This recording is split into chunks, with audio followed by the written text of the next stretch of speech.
Okay, last example for day 7 notes is example 4. This kind of actually goes back to example 1. It says, a line passes through the point and the slope. You have to write the equation in point-slope form. So this part we did in example 1. And then in example 3 that we just did up here, we had to transform that. Okay, so that's what we're going to do. We're going to kind of put it all together. So first, my point, -3 and 6, would be x1 and y1. And my slope is -5. If I'm looking at point-slope form, I'm using this formula. So I've got y minus y1 is 6. My slope is -5. And then I have x minus x1, which is a -3. But I know that my final answer, I should have that simplified to a plus sign. Okay, so you would get a point here for having like everything plugged in correctly, all your signs correct, etc. Now, can you go from this form to slope-intercept form? So let's distribute. So I've got y minus 6. I distribute the -5, so that gives you -5x. And then -5 times 3 is -15.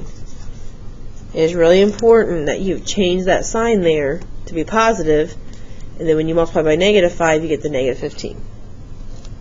Now, to get the y by itself, we need to add 6 to 15.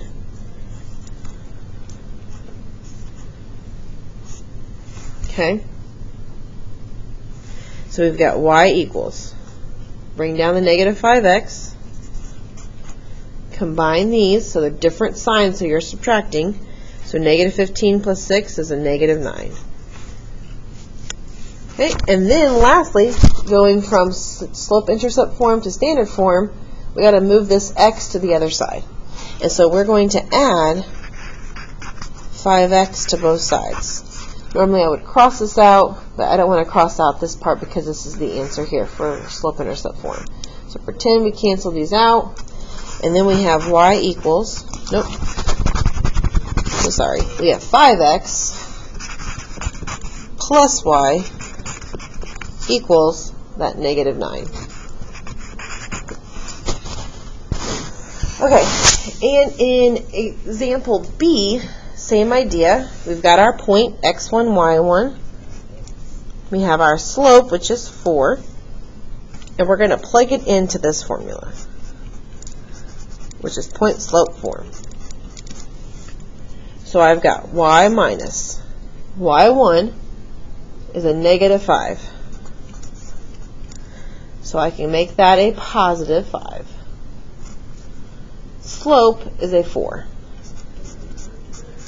And then I have x minus x1. x1 is 2.